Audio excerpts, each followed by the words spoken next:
Are you just amazed at the amount of decorative stitches that you have in this machine?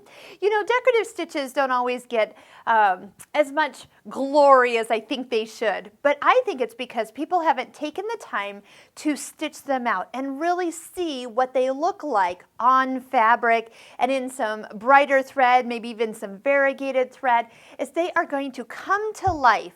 So my recommendation is to take some time, take some fabric and stabilizer and stitch a row of each of the decorative stitches that you have built into your machine and create a little stitch book.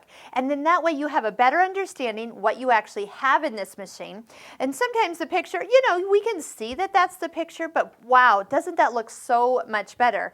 Now, some people get even more excited and they'll start stitching out a row of decorative stitches. And then what they'll do is they might make it a little longer and maybe even a little narrower and makes a couple changes to the width and length while they're stitching it out.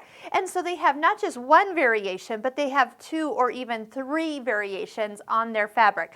Now that will take a lot of extra time. So even just getting a row stitched out, usually I'll stitch out about 4 inches. That's usually enough for a repeat. And then do utilize the option, for example, the start stop button, where you can just push the button and you're not pressing down on your foot control, and then use those thread snips to actually let the machine finish, lock, and cut, and lift the foot up. And I guarantee you'll get through your stitch book much faster. See, there's already a little different look than what we had. So that was when I made it a little narrower and a little longer.